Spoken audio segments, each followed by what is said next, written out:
You know, as an amateur gardener operating both in Kansas and in Yuma, Arizona, near Wichita, Kansas, Douglas, Kansas, I'm having a little trouble with the way it works.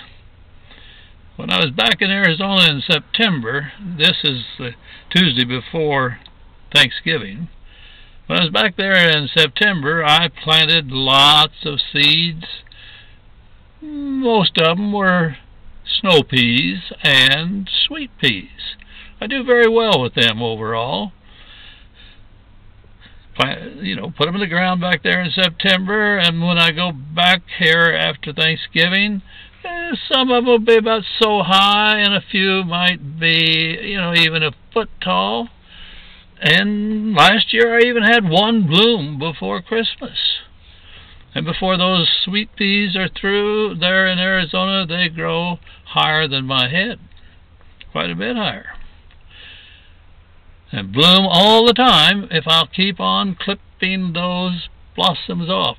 Boy, that's time consuming. Every one of those blossoms is a separate clip with the scissors. And once in a while I have enough flowers that I take them to the hospital or to a rest home. More frequently I take them to the ladies at the exercise and water program that helps my arthritis. There's probably sometimes as many as 10 or 12, maybe even 15 once in a while. And they like those sweet peas, and I like seeing them like them. Back here, I made the mistake this year. Fall was coming on in September, and I made the mistake of putting out a lot of nasturtium and sweet pea seeds here at Douglas, Kansas. Darned if it didn't turn out to be a rainy fall. And I don't know if they all germinated, but there's a whole bunch of plants, both varieties, sweet pea and nasturtiums, that are getting frozen now with the temperature dropping below freezing almost every night now. So guess what I did yesterday? Somebody had given me, I don't even know when or who did it, but I certainly didn't realize what a gift they'd given me. They gave me what looked like a big pencil, about the size of my thumb and probably 10, 11 inches long. Man, I scattered seeds from it for 20 minutes yesterday, just taking a handful and just sifting them out. Lots of seeds, lots and lots.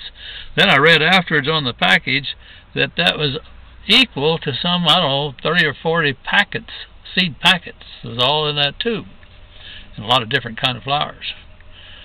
And then I replanted my sweet peas because I had lots of sweet pea seeds that I'd taken off of the vines that we grew in Arizona last year.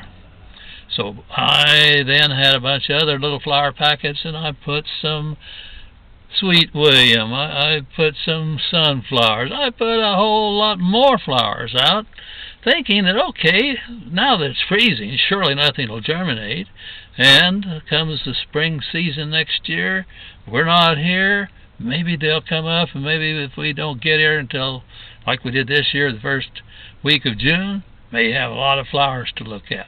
If I don't, it didn't cost me that much, and I do love to see beautiful flowers. And if I keep experimenting, I may get it figured out how to get flowers to work here, because when I go back, those flowers have been on their own pretty much, those seeds, those seedlings, on their own in Arizona, so maybe I'll get it figured out so they can do well here without anybody being around, mainly me.